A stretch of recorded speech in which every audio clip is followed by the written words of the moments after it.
Yes, good morning to all students. Today I am going to teach you the chapter further of arithmetic progression. The arithmetic progression we are going to teach the lecture number 4. The chapter is related to the topic sum of n term of the AP. Sum of n terms of an AP. अगर आपके पास AP दिया हो तो उस AP में सारे terms को अगर हम ऐड करें या आपको जितने भी टर्म्स को ऐड करने के लिए बोला जाए तो हम उन टर्म्स को ऐड करके आंसर क्या बताएं और कैसे बताएं, शॉर्ट ट्रिक भी सीखना है। ठीक है, तो हमें आज के दिन में जो पढ़ना है वो है sum of n terms of an AP. किसी भी एपी के एन टर्म्स तक को जोड़ने पर हमारा आंसर क्या आता है ये हमें एपी में पढ़ना है। ठीक है, अब एपी हमारे पास क्या है ये हमने तो सीख लिया। अब आज का हमारा काम है कि उनको जोड़ कर क्या आता है। जैसे मान लो हमारे पास sum of n terms of an AP में A1 A2 A3 A4 से लेकर n तक हमारा एपी है। ये क्या है? एक AP. This one is your AP, ये हमारा एपी है। तो A1 plus A2 plus A3 plus A4 plus dot dot n तक सभी को हमने ऐड कर दिया, मतलब सीरीज बना दिया इसका। तो सीरीज बना दिया तो जो ये कहला रहा है वो कहलाएगा सम ऑफ n टर्म्स। क्या कहलाएगा? सम ऑफ, क्योंकि लास्ट टर्म हमारा n दिख रहा है। अगर 6 दिखाता तो हम सम ऑफ 6 टर्म बोलते हैं। अगर लास्ट टर्म हमारा 7 होता है A7 तो हम बोलते हैं सम ऑफ 7 टर्म। और लास्ट टर्म अगर हमारा 8th टर्म होता तो हम सम ऑफ 8 टर्म बोलते। यहाँ पर n है इसीलिए हम इसको बोले sum of n terms, and denoted by Sn, और इसको हम लोग Sn से रिप्रेजेंट करते हैं। Sum of n terms in AP को डिनोट करते हैं Sn से। अगर हमें 2 टर्म को जोड़ के बताना हो तो S2 लिखेंगे। अगर हमें 5 टर्म को जोड़कर बताना है तो सम ऑफ 5 टर्म S5 होगा। अगर हमें 8 टर्म्स को ऐड करके बताना है तो S8 लिखना पड़ेगा, डिनोट करना पड़ेगा। ठीक है, तो हमारे पास ये Sn का मतलब हो गया कि उस AP में n टर्म्स को जोड़कर क्या आता है, और उसको हम लोग रिप्रेजेंट ऐसे करेंगे Sn से। और इसका फॉर्मूला होता है Sn का n/2 2a plus n-1 into D. जो n यहाँ पे आपका होगा वही n आपका यहाँ पे भी आएगा। ध्यान रहे, Sn वही n आपका यहाँ पे भी आएगा। This one is also n, ये n भी वही होगा, और यहाँ पर जो होगा n वही होगा। मतलब ये तीनों जगह पे हमारा सेम n आता है। अगर यहाँ 6 आ रहा है, हमें सम ऑफ 6 टर्म्स बताना है तो यहाँ भी 6 आएगा, यहाँ भी 6 आएगा। ओके, तो हम लोग को दिमाग में रखना है कि ये n हमारे 3 जगह चलता है। अब जैसे एक एग्जाम्पल के तौर पे हम लोग इस Sn को सीखना चाहेंगे तो देखते हैं। हमारे पास इस फॉर्मूले का एप्लीकेशन के तौर पे हमने एक एग्जांपल बताया। जैसे हमने 2 4 6 8 से लेकर 20 तक इन सभी को हमें जोड़ने के लिए बोला गया कि ऐड करके बताओ क्या आएगा। तो पहले चेक करो क्या ये एपी है। तो हमने देखा कि yes it is a AP. हमने देखा तो पता चला कि हाँ ये बिल्कुल एपी है। ये हमारा क्या है? 2 4 6 8, दो दो के गैप से चल रहा है, दो दो इंक्रीज कर रहा है, और फर्स्ट टर्म भी 2 है तो ये हमारा एक एपी है। तो 2 से 4 5 6 8, 2 4 6 8 10 12 14 16 से लेकर 20 तक को जोड़ करके आएगा। We need to find the sum of 10 terms. 20 तक हमारे टोटल 10 टर्म्स ही होंगे, तो 10 टर्म्स को जोड़कर बताना है आपको। तो 10 टर्म को जोड़ना है तो फॉर्मूला क्या लगेगा? S10 फॉर्मूला होगा आपका S10। तो देखो यहाँ 10 आया तो 10/2, फिर यहाँ पे भी वही 10 आया, जो n यहाँ था वही n यहाँ, वही n यहाँ। यहाँ 10 है तो 10 यहाँ भी आएगा, यहाँ भी आएगा। तो 10/2 2a प्लस 10-1 इंटू डी। अब इस AP में फर्स्ट टर्म क्या है? इस AP में फर्स्ट टर्म 2 है, और कॉमन डिफरेंस 2 इंक्रीज हो रहा है, इसीलिए हमारा कॉमन डिफरेंस भी क्या होगा? +2। अब फॉर्मूला लगा दिया S10 का। तो S10 का 10/2 2a, a के जगह पे हमने पुट कर दिया 2, 9 इंटू 2, 10-1 किया तो 9 आया तो ये 9 लिख दिया, और d का वैल्यू भी 2 है तो d का वैल्यू भी 2 रख दिया। 9 2 जा 18, 2 2 जा 4, और 10 को 2 से डिवाइड किए तो 5। तो ओवरऑल हमारे पास जो आया 5 × 22। दैट्स वाई 2 से लेकर 20 तक का जो समेसन है वो हमारा S10 कहलाएगा, क्योंकि 10 टर्म है टोटल। 10 टर्म्स को जोड़ने के लिए बोला गया है। तो S10 का फॉर्मूला हमारा फॉर्मूले पे रख के जब सॉल्व किया तो हमारा जो फाइनल आंसर आया वो 110 है। मतलब ये 2 का टेबल ही दिख रहा है, 2 का टेबल 1 से लेकर आप 20 तक लिख के ऐड करने के लिए बोला जाए तो आप सीधा बताओगे कि सर वो 110 है।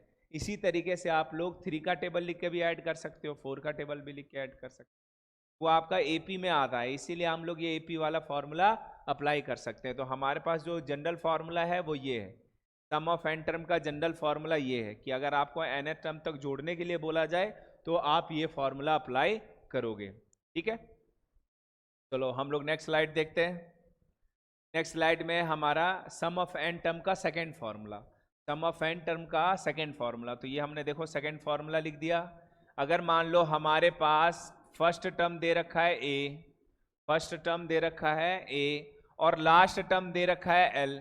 लास्ट टर्म को हमने ए एन भी बोल सकते हैं और लास्ट टर्म को हम एल भी रिप्रेजेंट कर सकते हैं। कभी कभी ए एन भी होता है और कभी कभी एल भी लिख देते हैं, तो दोनों हमारा लास्ट टर्म को भी रिप्रेजेंट करता है। ठीक है, तो लास्ट टर्म के जगह कभी कभी टी एन भी लिखा रहता है तो एल भी लिख सकते हैं। एल का मतलब सिंपल है, एल फॉर लास्ट टर्म, और ए एन हमारा एनवा टर्म है और टी एन भी हमारा एनवा टर्म ही है। तो ये हमारा लास्ट टर्म है और ये हमारा फर्स्ट टर्म है, तो एस एन का फॉर्मूला हमारा ये भी बनता है। This one is also the formula of S N, उसी से ड्राइव होके ये बनता है। ठीक है, तो n by two a plus first term plus last term, पहला टर्म और लास्ट टर्म को जोड़ो और उसको एन बाई टू से मल्टीप्लाई करोगे तो भी हमारा सम ऑफ एन टर्म आएगा। तो उसी एपी में हमने वापस से ये दूसरा फॉर्मूला अप्लाई किया, उसी एपी में हमने ये दूसरा फॉर्मूला अप्लाई किया। देखो फर्स्ट टर्म हमारे पास 2 है और लास्ट टर्म हमारे पास 20 है और पता है कि टोटल 10 टर्म्स हैं, तो S10 निकालना है तो 10/2, फर्स्ट टर्म हमारा 2 है और लास्ट टर्म हमारा 20 है, तो 20 और 2 ऐड किया तो 22 और ये 5, तो वापस से आंसर हमारा 110 ही आया ना। ये भी हमारा क्या है, सेकेंड फॉर्मूला है। This one is also applicable for the sum of n terms in given AP. आपके पास एपी अगर गिवन हो तो n टर्म्स को जोड़ने के लिए आप ये फॉर्मूला अप्लाई कर सकते हो। जनरली ये फॉर्मूला हम तब अप्लाई करते हैं व्हेन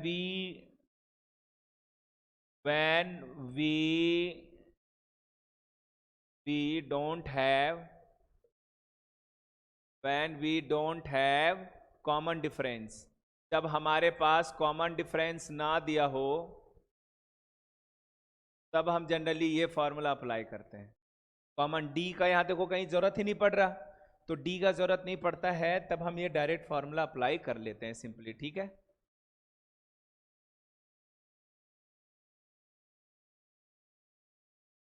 ओके, तो आप लोगों को दिमाग में रखना है ये, आप लोग तब ये फॉर्मूला अप्लाई करते हो जब आपका कॉमन डिफरेंस नहीं दिया रहता है। तो चलो नेक्स्ट स्लाइड देखते हैं।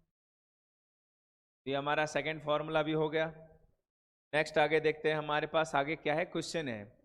अब ये जो हमने 2 फार्मूला पढ़ा है, इन दोनों फार्मूले से हम लोग इसको सॉल्व करने की कोशिश करते हैं जो हमारे पास गिवन है। ठीक है, तो ये सीरीज का सम बताना है आपको, इस सीरीज का सम बताना है, तो इसको सम निकालते हैं हम लोग। देखो 34, 32, 32 ये हमारा क्या है, एक एपी के फॉर्मेट में है जिसमें हमारे पास फर्स्ट टर्म तो 34 है और लास्ट टर्म हमारे पास 10 है। कॉमन डिफरेंस की जरूरत नहीं है पर फिर भी दे रखा है तो लिख लेते हैं। हमारे पास कॉमन डिफरेंस दे रखा है -2, क्योंकि दो डिक्रीज हो रहा है, common difference is decreasing, sorry terms are decreasing, that's why common difference is -2। ठीक है ना, ये -2 डिक्रीज हो रहा है।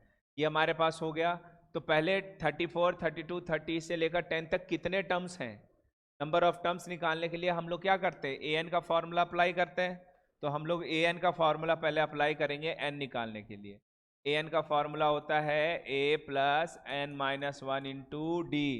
an मतलब लास्ट टर्म हो गया, लास्ट टर्म हमारे पास 10 है, फर्स्ट टर्म हमारे पास 34 है, n-1 और d का वैल्यू हमारे पास दे रखा है, d is -2, d is -2, that's why 10 - 34 is equal to n-1 multiply by -2। इसको ये तो माइनस का 24 is equal to n-1 into -2 और ये -2 गया डिवाइड में, तो n-1 -24 divide by -2, that's Y n का वैल्यू आ गया प्लस का 12 और ये -1 साइड चेंज किए तो +1 हो गया।